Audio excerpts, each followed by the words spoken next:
There in the penthouse office was a battleground of scents. The sharp, sterile tang of ammonia from the cleaning cart clashed with the cloying sweetness of Lady Eleanor Vance's jasmine perfume. Shards of cobalt blue porcelain, remnants of a Ming Dynasty vase, glittered across the obsidian-like marble floor like fallen stars. Arthur knelt, his hands trembling slightly as he reached for the largest piece. He didn't dare look up. His daughter, 7-year-old Lily, stood frozen beside him, a tiny, silent statue in a warm pink coat. Her wide, terrified eyes were fixed on the woman who dominated the room from behind a vast mahogany desk. Lady Vance's voice was as cold and sharp as the glass on the floor. "Do you have any idea what that was worth? It was worth more than your entire miserable life, and the life of that silent thing you call a daughter."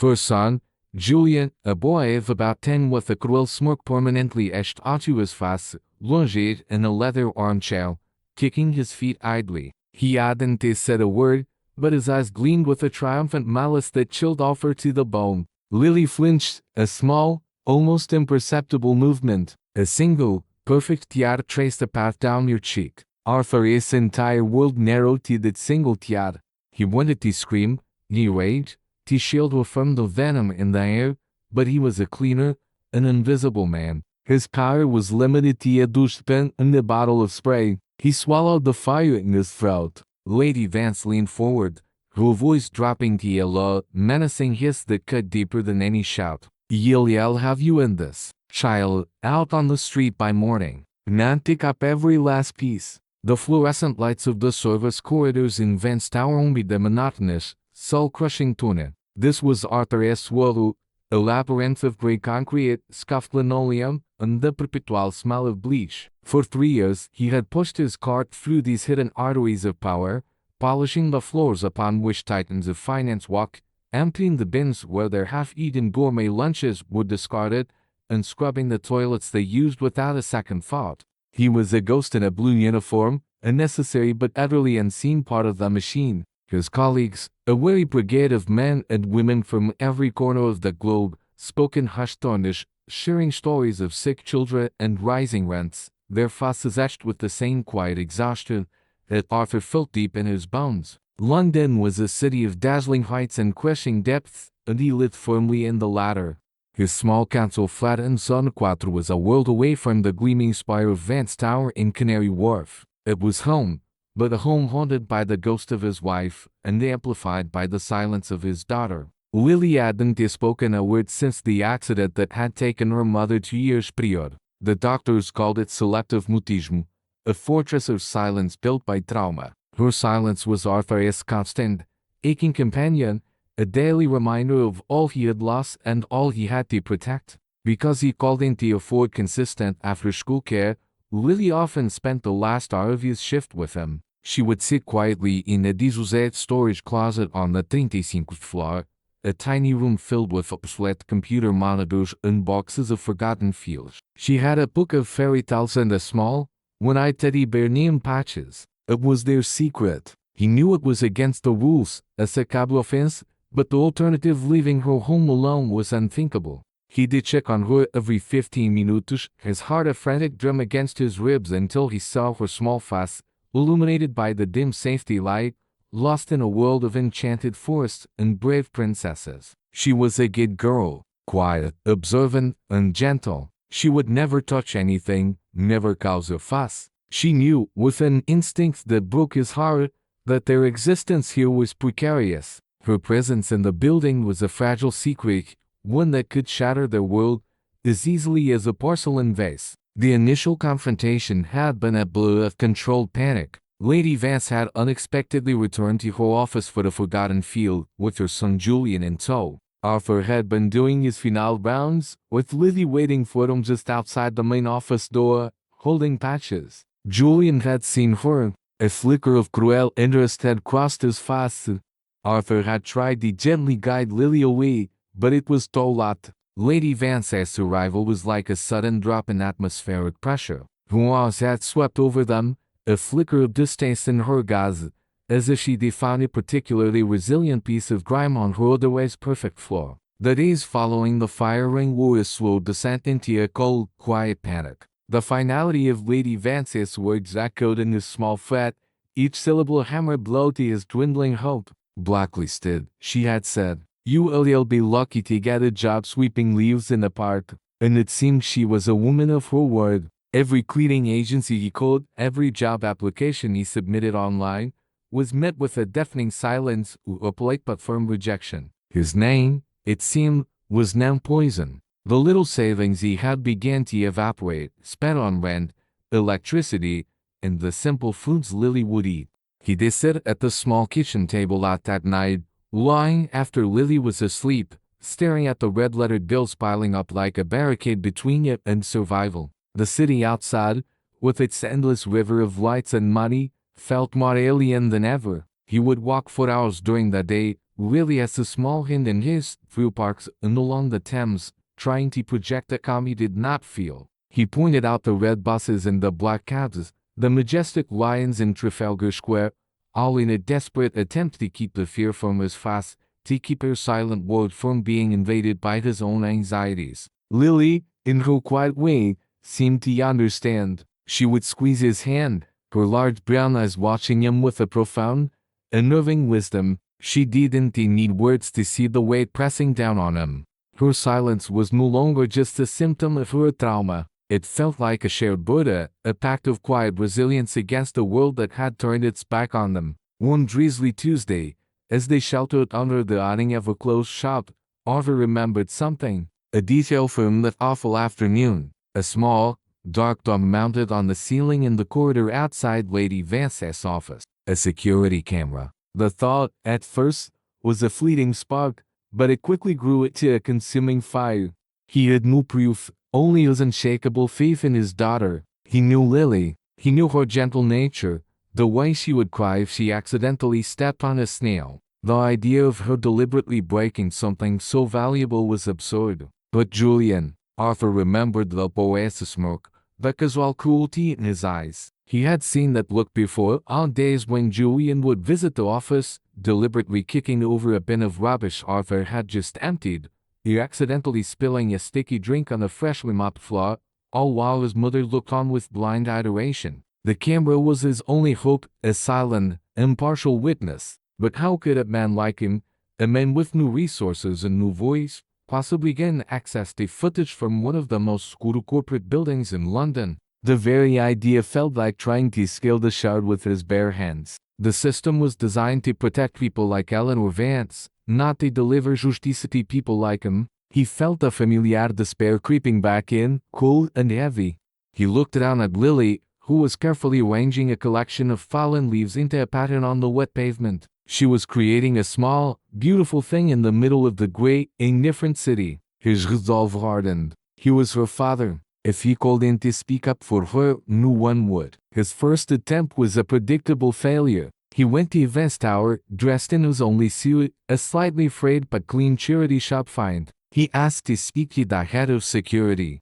The receptionist, a young woman with a perfectly bored expression, didn't even look up from her screen. "Do you have an appointment?" she asked, her tone making it clear that the question was a formality. He explained his situation, his voice low and steady, trying to keep the desperation from cracking it. He spoke of wrongful termination, of the need to clear his daughter's name. The receptionist simply pointed to a generic email address on a small plaque. All inquiries must be submitted in writing. He was dismissed. He sent the email from the local library, carefully crafting his words, citing the date and time of the incident. The reply came 2 days later, a sterile, corporate response.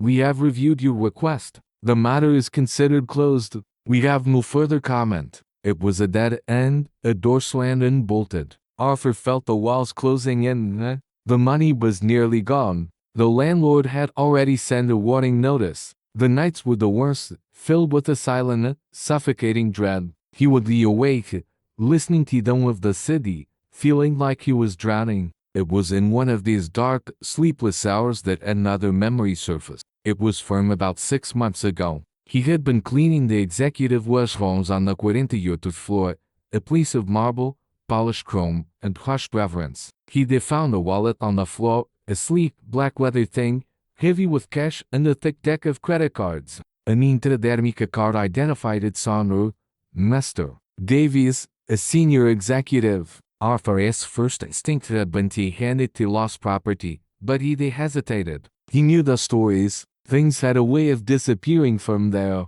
so he had waited. He finished his shift, he went home to check on Lily, and then returned to the city, sitting on a bench opposite the entrance to the Vance Tower. He waited for hours until, finally, he saw Mr. Davies leaving the building, looking frantic, patting his pockets. Arthur had approached him cautiously. "Excuse me, Mr. Davies, I believe you may have lost this." The executive had stared at him, first with suspicion, then with dawning comprehension, and finally with a wave of immense relief. He had taken the wallet, checked his contents, and then looked at Arthur as if truly seeing him for the first time. He had tried to give Arthur a reward, a thick wad of notes from the wallet. Arthur had refused.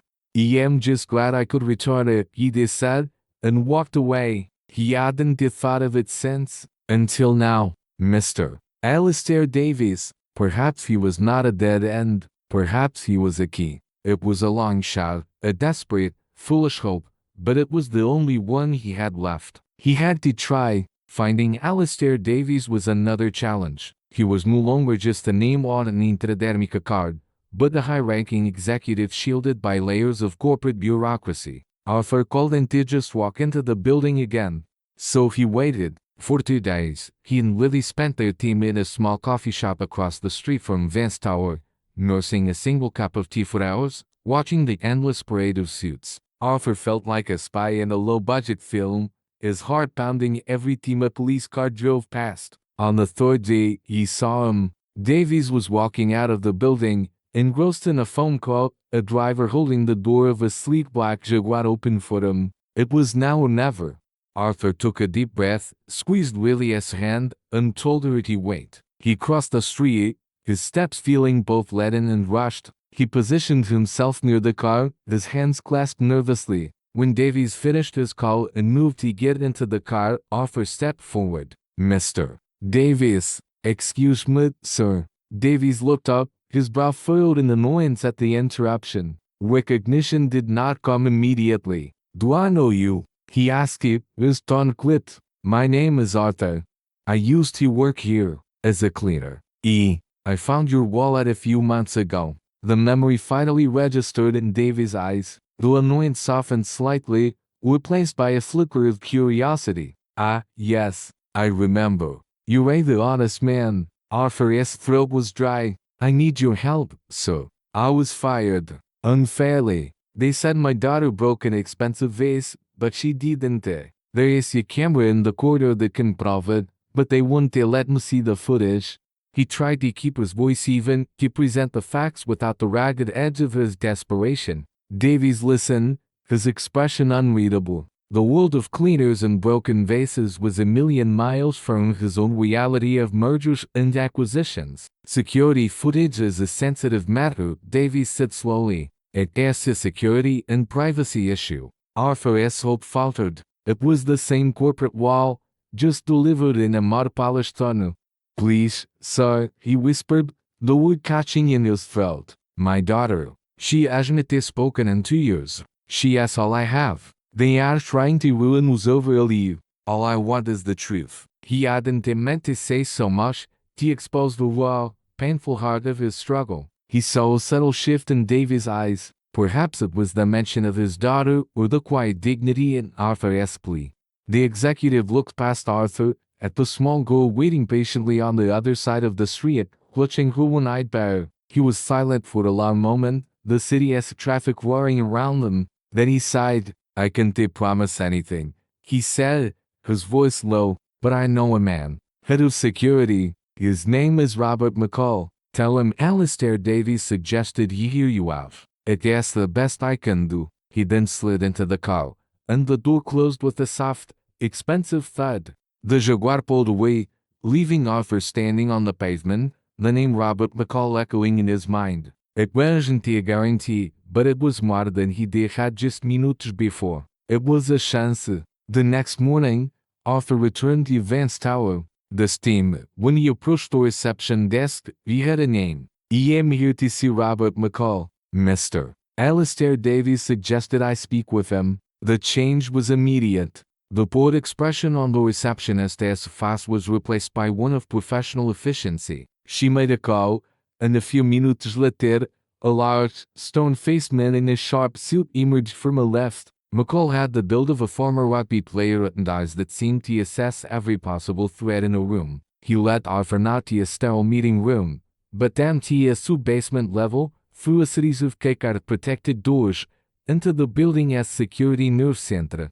The room was dark, illuminated only by the glow of dozens of monitors displaying live feeds from every corner of the tower. McCall gestured to a chair. Mr. Davies said you had a complaint. His voice was a low rumble, devoid of emotion. Arthur, his heart pounding against the console in front of him, recounted the story for what felt like the 100th time. He explained about Lily's mutism, about Julian's history of small cruelties, about his unshakable belief in his daughter's innocence. McCall listened without interruption, his gaze fixed on Arthur's face, his expression unreadable. When Arthur had finished, McCall was silent for a moment. He typed a few commands into a keyboard. That and approximate him, he said. Arthur gave him the information. McCall's fingers flew across the keys. He brought up the footage from the camera in the corridor outside Lady Vance's office. And there it was. The silent, digital truth. The video was clear, the color sharp. It showed Arthur at the far end of the hall with his cleaning cart. It showed Lily standing quietly by the door, holding patches. Then, it showed Julian emerging from his mother's office. He saw Lily and a cruel smile spread across his face.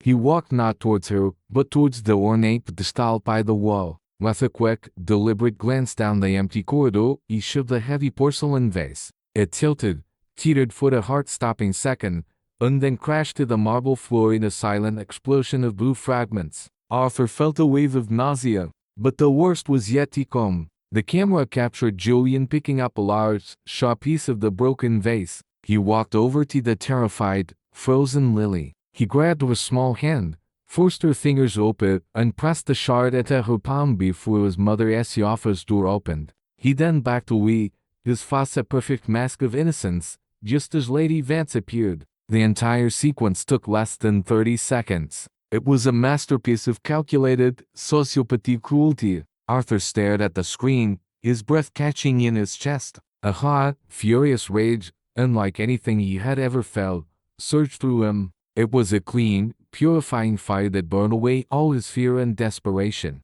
He saw not just the spoiled boy, but the casual evil that wealth and power could breed, the utter disregard for the humanity of those considered lesser. McCall ran the footage and played it again, this time in slow motion. He said nothing, but a muscle twitched in his jaw. He ejected a small memory stick from the console and handed it to Arthur. Company policy states this footage is for internal use only, he said, his voice flat, but a copy has been made for our internal incident report.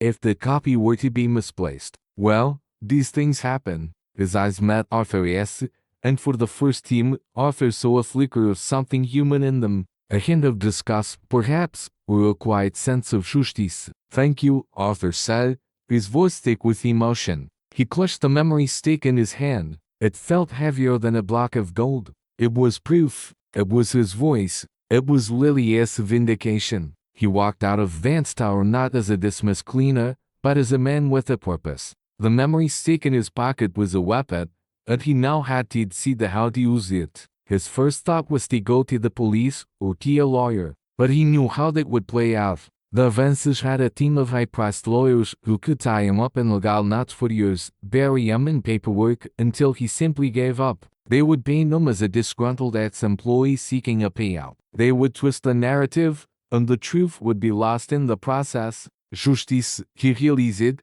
was not always found in a courtroom. Sometimes, it needed a different kind of theater. He spent the afternoon in the library, the memory stick plugged into a public computer, a pair of cheap headphones over his ears. He watched the silent video over and over, the cold fury solidifying into a plan. He searched online, his fingers flying across the keyboard. He learned that in today's team, Lady Eleanor Vance was hosting the annual Vance Foundation Charity Gala, a lavish affair at a historic London hotel. It was the highlight of the city's philanthropic calendar, an event attended by the great and the good, politicians, celebrities, and business leaders. The theme of this year's gala, according to the foundation's website, was protecting the vulnerable, a commitment to childhood integrity. The hypocrisy was so profound it was almost comical. Lady Vance would stand on the stage, bathed in spotlights, and speak about her dedication to children, while her own son's cruelty remained a protected secret. Arthur decided, was the stage he needed, not a courtroom, but a court of public opinion. He used the last of his money to buy a ticket to a public viewing gallery that overlooked the hotel's grand ballroom. His plan was audacious, risky, and could land him in serious trouble. But when he thought of Lily's terrified face in the video, and the cold, calculated way Julian had framed her, he knew he had no other choice. This wasn't about revenge. It was about accountability. It was about ensuring that people like the Vances could not hide their ugliness behind a facade of charity and wealth. The night of the gala was cold and clear. The Grand Hotel was a blaze of light, a beacon of opulence in the heart of Mayfair. Luxury cars lined the street, disgorging guests in tuxedos and shimmering gowns. Arthur, in his simple dark trousers and a clean, pressed shirt, felt utterly out of place. He slipped past the main entrance, his heart a frantic drum, and made his way to the service entrance he located on a map. He looked for the man he was supposed to meet, a contact given to him by a sympathetic security guard at the tower whom McCall had quietly put him in touch with, a man named George who worked catering. "You Arthur?" a gruff voice asked from the shadows. Arthur nodded. George, a portly man with a kind, weary face, handed him a white jacket and a bow tie. McCall said you needed a hand. "Don't they know what this is about? Don't you want to know? You've got 10 minutes to do what you need to do before my shift change." The audio-visual room is on the 3rd floor, overlooking the stage. "Good luck." He clapped Arthur on the shoulder and disappeared back into the steamy chaos of the hotel kitchen. Dressed as a waiter, Arthur was just another invisible person. He moved through the bustling backstage corridors, his body thrumming with adrenaline. He found the room, the door thankfully unlocked. It was small and dark, filled with complex mixing boards and monitors. A single technician was there, a young man engrossed in his phone. Arthur's heart sank. "Excuse me," Arthur said, his voice surprisingly steady. "They sent me from downstairs. Said there is a problem with the secondary feed for the overflow screens. Need me to run a diagnostic." The technician grunted, barely looking up. "Whatever, ma'am. Just don't touch the main projector feed." That was all Arthur needed. He moved to a spare console, his back to the technician. His hands were shaking so badly he could barely insert the memory stick into the USB port. He took a deep breath, picturing Lily's face. He located the correct input channel for the massive screens that flanked the main stage. The field was ready. All he had to do was press play at the right moment. He could hear the master of ceremonies on stage, his voice booming through the speakers, introducing the evening's host and keynote speaker, the philanthropist of the year, Lady Eleanor Vance. Lady Vance glided onto the stage to rapturous applause. She was radiant in a silver gown, a vision of elegance and compassion. She smiled warmly at the audience, a perfectly crafted image of benevolent power. She began her speech, her voice smooth and compelling. "There is no greater calling," she said, her voice resonating with rehearsed sincerity, "than to protect the innocence of a child. We, as leaders, as parents, have a sacred duty to nurture empathy, to teach integrity, and to show our children that the true measure of a person is not what they have, but how they treat those who have less." Arthur's hand hovered over the keyboard in the dark control room. He could feel the technician shifting beside him, still distracted. This was it. Lady Vance continued, "My son, Julian, is the light of my life, and I have always taught him that kindness is the most powerful currency in the world." As the word kindness left her lips, Arthur pressed the button. On the 2 enormous screens on either side of the stage, the lit feed of Lady Vance's beatific face vanished. It was replaced by the cold, clear security footage from the corridor of Vance Tower. A collective gasp rippled through the ballroom. The footage began to play in total silence. The audience saw it all. Julian's cruel smile, The deliberate push of the priceless vase, the crash that no one could hear but everyone could feel. They saw him pick up the shard of glass. They saw him grab the hand of the terrified little girl. They saw him force the weapon into her palm, framing her with cold, calculated precision. The silence in the room was absolute, a thick, heavy blanket of shock and disbelief. On the stage, Lady Vance had frozen, her speech dying in her throat. She turned and saw the giant image of her son as screen playing out behind her. The color drained from her face. The camera in the video zoomed in on Julian's face just as he turned away, a look of smug satisfaction in his eyes. It was undeniable. In the control room, Arthur didn't wait to see the fallout. He pulled the memory stick, slipped out of the room, and shed the white jacket in a darkened corridor. He walked, not ran, through the service exits and out into the cold night air, his heart no longer pounding with fear, but with a profound, quiet sense of release. He hadn't shouted or accused. The truth has spoken for itself. The aftermath was indeed a firestorm. The Gala Reach, as one tabloid dubbed it, was the scandal of the year. Lady Vance's philanthropic empire crumbled under the weight of her hypocrisy. Sponsors pulled out, board members resigned, and her carefully constructed public image was shattered beyond repair. Julian was sent to a therapeutic boarding school abroad, a quiet exile. Alistair Davies was promoted to interim CEO of the company. One of his first acts was to call Arthur personally. He offered a public apology on behalf of the company, a significant financial settlement for wrongful termination and defamation, and a new job, not as a cleaner, but as an assistant logistics manager for the entire tower, a position that recognized his integrity and quiet competence. Arthur accepted the apology and the job, but he politely declined the bulk of the settlement. He asked only for enough to scoot a small, soft flat in a better neighborhood and to set up a trust for Lily's future. He didn't want their money, he wanted his dignity, and he had already taken that back himself. The real victory, however, was not financial or professional. It was quiet and personal. A few weeks later, Arthur and Lily were sitting on a bench in Kew Gardens. It was a bright, crisp autumn afternoon. The leaves were a riot of gold and red. Arthur had just finished telling her, for the first time, the full story of what had happened, explaining how he had shown everyone that she had been telling the truth all along, without ever having to say a word. He looked at her big, thoughtful eyes, and saw a flicker of something new, a lightness that hadn't been there before. He knelt in front of her, taking her small hands in his. In his mind, he heard the echo of the title that had driven him, a silent whisper to his daughter's heart. Who hurt you? His actions had been the answer. He had become the fierce protector she needed, the one who would stand up to the monsters of the world for her. He had fought a dragon in the glass tower and won. Lily looked at him, her gaze direct and clear. The silence that had surrounded her for 2 long years seemed to thin, to become less of a fortress and more of a veil.